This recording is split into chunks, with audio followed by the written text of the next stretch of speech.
Buenas chicos, en este vídeo vamos a analizar el punto 3 del tema que se llama genética. Aquí dice que lo que heredamos de nuestros progenitores, de nuestros padres y madres, no es más que información. Y a esa información se le conoce como información genética. Inicialmente no se sabía, los científicos no sabían dónde se encontraba esta información, pero gracias al estudio y el desarrollo de la óptica, con microscopios cada vez más potentes, pudimos terminar deduciendo que la información genética se almacena en moléculas que se encuentran dentro de nuestras células, que son las moléculas de ADN, o más conocido como ácido desoxirribonucleico. Este ADN es el que forma el material genético y están repartidas esa información en una unidad que se conoce como gen, que es el primer término clave de este apartado que tenéis que conocer.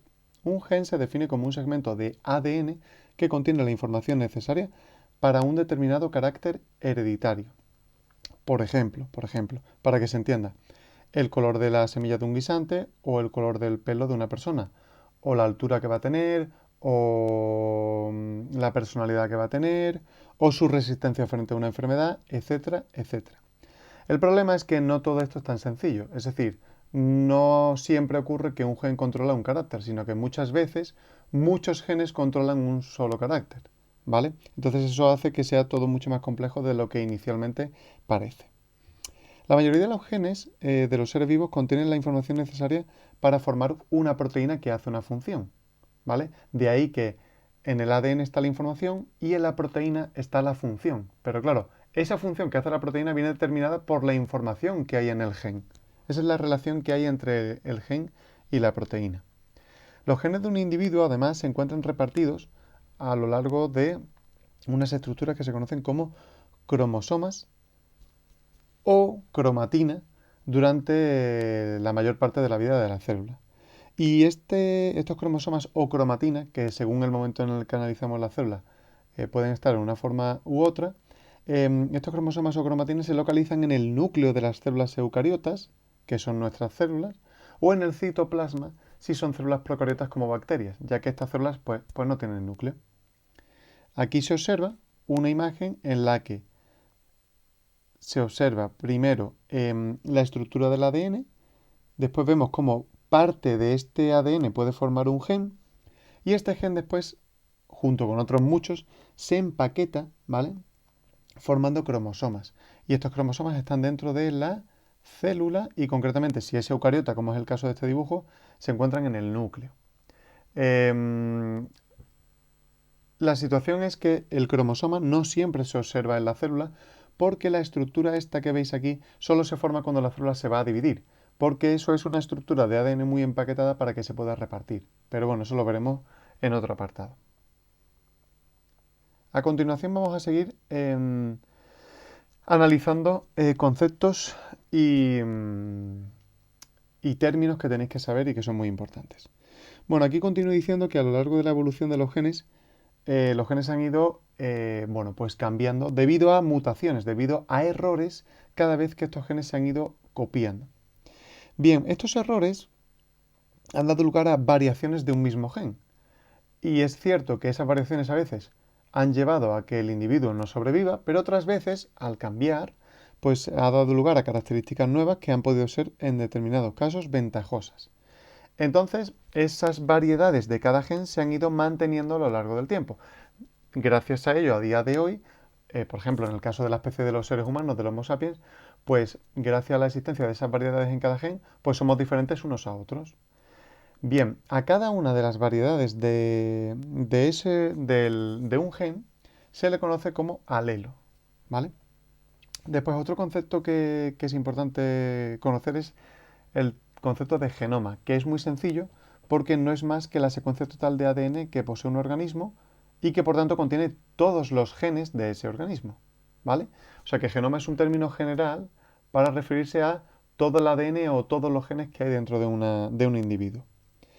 El término de alelos lo hemos ya explicado, que no es más que las variedades que puede tener un gen, y ocurre que los genes siempre ocupan una posición concreta en el ADN, como si de las páginas de un libro se tratase. Es decir, Imaginaos que todo nuestro ADN es una enciclopedia de 500 páginas y entonces, por ejemplo, el gen que produce la proteína de la hemoglobina, que transporta el oxígeno a la sangre, pues se encuentra siempre en la página 45. Y el gen que produce la alfa-queratina del pelo siempre está en la página 87.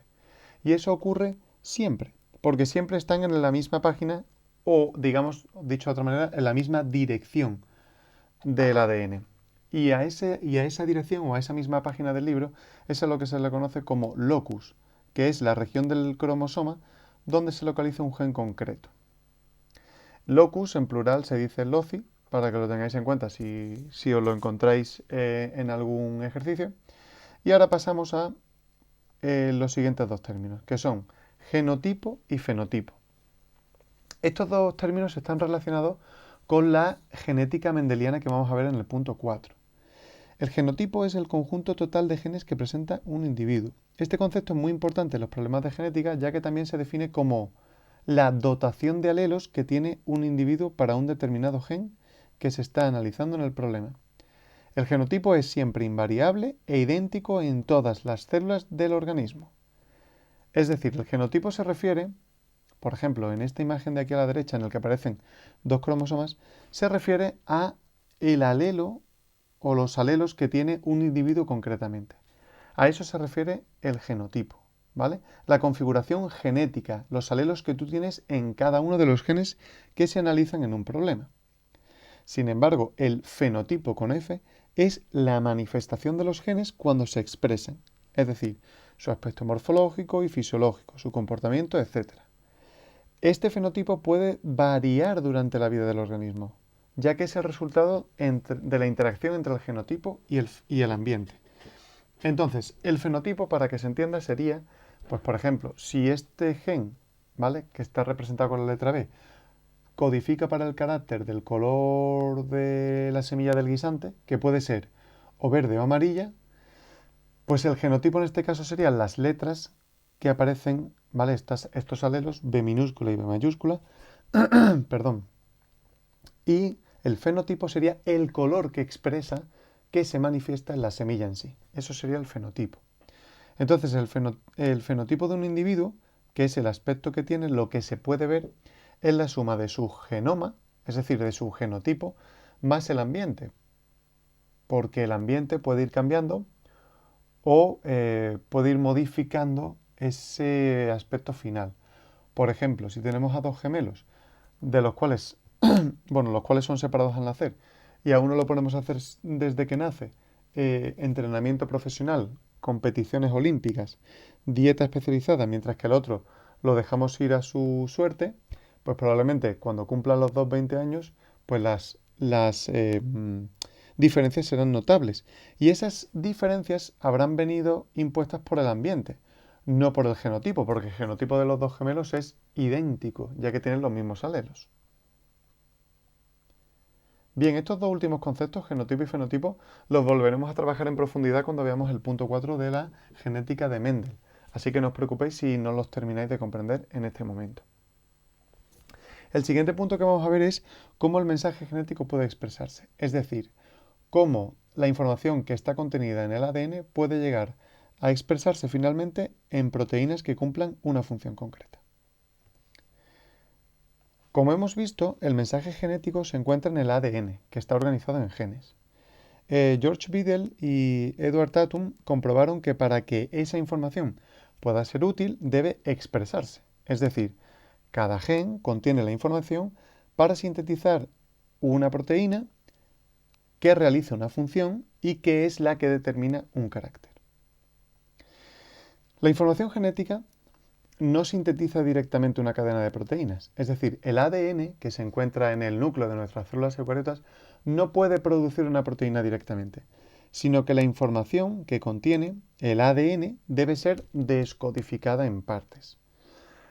Y para ello existe una molécula que hemos visto ya en el vídeo anterior, que es el ARN mensajero, que es una molécula más corta que el ADN, que se copia del ADN y que va a poder ir después a los ribosomas para poder elaborar una proteína. Este proceso de expresión del mensaje genético ocurre en dos pasos, que son la transcripción y la traducción. En la transcripción, que es la primera etapa, lo que se hace es copiar el gen en concreto de ADN a ARN. Y una vez que se ha copiado a ARN, ocurre el siguiente paso, que sería la traducción, por la cual, se pasa de ARN mensajero a construir una proteína. En esta imagen de aquí se puede ver todo el proceso al completo. Vemos en esta imagen cómo se encuentra el ADN dentro del núcleo y este ADN se abre para realizar el proceso de la transcripción, por el cual el ARN mensajero se copia a partir de una de las cadenas de ADN. Una vez que ha acabado la transcripción, el ARN mensajero sale del núcleo a través de los poros nucleares y llega al citoplasma donde se encuentra con los ribosomas para poder llevar a cabo la traducción, es decir, el paso del mensaje que tiene el ARN mensajero a la cadena propia de aminoácidos que se van uniendo por enlaces peptídicos que están representados por esas señales negras y los aminoácidos por bolas de colores. Una vez que se van uniendo todos los aminoácidos, acaban formando una proteína que posteriormente se plegará para acometer o para realizar su función. La pregunta que toca hacerse ahora es, en la traducción, ¿cómo es posible que a partir del ARN mensajero el ribosoma sepa qué aminoácido tiene que colocar en orden? ¿Cómo es posible que, o cómo se traduce realmente el mensaje que hay contenido en el ARN mensajero en aminoácidos? Bueno, pues los científicos estuvieron investigando casi medio siglo hasta que descubrieron que existía un código genético, que es una relación entre la secuencia de nucleótidos en el ARN mensajero y la secuencia de aminoácidos de la proteína, y que gracias a este código pues, se pueden formar dichas proteínas. El código está constituido por un total de 64 tripletes de nucleótidos o bases nitrogenadas. Es decir, que el ARN se lee de 3 en 3 nucleótidos y cada triplete funciona como una palabra del código genético. Una vez transcritos en ARN mensajero, ¿vale? La información, los tripletes reciben el nombre de codones. O sea, que si os fijáis en esta imagen, el mensaje genético que hay en el ARN se organiza de 3 en 3. Y si os fijáis, cada 3 forman lo que se conoce como un codón.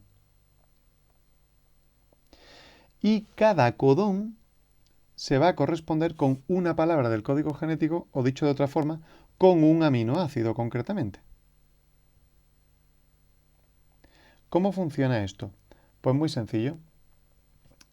Cada vez que el ARN mensajero va desplazándose por el ribosoma, entra una molécula de ARN transferente que cada una de las cuales lleva un aminoácido unido.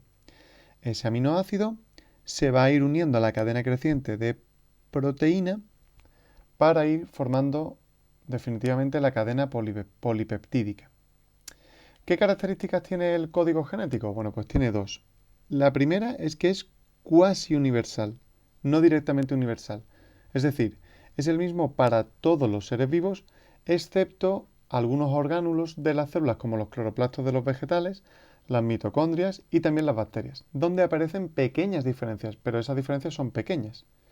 Esto nos lleva a la conclusión de que tú puedes coger un gen de un ser humano, por ejemplo el gen de la insulina, e introducirlo en una bacteria para que la bacteria fabrique esa proteína humana directamente. Porque como el código genético es el mismo, si le llevas el mensaje a la bacteria, lo va a entender perfectamente y va a formar una proteína. Además también hay que decir que el código genético es redundante o degenerado, ya que existen codones sinónimos. Esto significa que cada aminoácido, menos un par de ellos que son la metionina y el triptófano, están codificados por más de un codón. Es decir, si vamos aquí al código genético, vemos como aquí aparecen los diferentes codones, ¿vale? Las diferentes posibilidades que hay un total de 64, y si nos fijamos, por ejemplo, si nos prestamos atención a la serina, vemos como 4 codones diferentes, ¿vale? 4 tripletes que aparecen en el ARN mensajero, UCU, UCC, UCA y UCG, codifican para el mismo aminoácido. Por eso se dice que el código genético es degenerado, porque un aminoácido puede estar codificado por más de un codón. ¿De acuerdo? Además, la base que suele cambiar en codones que son sinónimos, es decir, en codones que son o que codifican para el mismo aminoácido, suele ser la última, porque si os fijáis en este ejemplo de la serina, tanto la primera letra del codón como la segunda es la misma. Siempre es la primera es U, la segunda es C y la tercera es la que cambia. Como la tercera es la que cambia, a este fenómeno se le conoce como el balanceo de la última base, que ocurre también, por ejemplo, en la prolina o también en la treonina o en la alanina o en la valina o en la isoleucina. Bien, ¿cómo puedo yo usar esta tabla o cómo puedo usar yo el mensaje, el código genético? Pues bien, si a ti te dan una secuencia de ARN mensajero y te piden que indiques los aminoácidos a los que da lugar ese mensaje, pues usando esta tabla es muy fácil, porque si os fijáis, en la tabla en la que se presenta aquí en la diapositiva, vemos como a la izquierda pone primera base y vemos UCAG, aquí arriba viene segunda base y aquí arriba y aquí a la derecha tercera base. Entonces, simplemente, si tú, por ejemplo, ves un triplete que es U, A, G, pues simplemente tendrás que ir a la primera base, la U, después dentro de la primera base nos vamos desplazando hasta la A, que sería el segundo nucleótido, y el tercer nucleótido sería G. Bueno, pues en este caso sería un codón de stop, es decir, ahí pararía la proteína de formarse. Si por ejemplo vemos otro triplete que puede ser C, A, U, pues vamos a la tabla y decimos primera base C, nos venimos al C. Segunda base A, buscamos la A, que en este caso está en tercera posición, y ya estaría en este cuadro. Y la tercera letra, que es la U, pues CAU corresponde con el aminoácido histidina. Y así es como se podría usar esta tabla para construir una proteína a partir de un mensaje genético de ARN mensajero. Gracias a esto, los científicos hoy en día pueden saber qué proteínas se forman a partir de cada uno de los genes que se presenta en el ser humano y en otras especies vivas. Además, a veces, chicos, os podéis encontrar esta tabla en forma de un gráfico circular. Pero este gráfico circular funciona de una manera muy parecida a la tabla de arriba. Simplemente que aquí la primera base sería la que está más al centro, estas cuatro que se ven en grande. La segunda base serían las que están rodeando concéntricamente a las primeras. Y la tercera pues sería el círculo más grande, más amplio. Y cada uno de ellos te llevaría a un aminoácido concreto. Haciendo un ejemplo, podemos hacer el TAG. Entonces, la TAG sería, me vendría a este cuadrante, T, después me iría dentro de este cuadrante a la A, que estaría aquí, y después me iría a la G, que sería esto, y sería otra vez un codón de stop. Pues así es como funcionan estos gráficos que representan el código genético que usaremos en alguno de los ejercicios de la relación.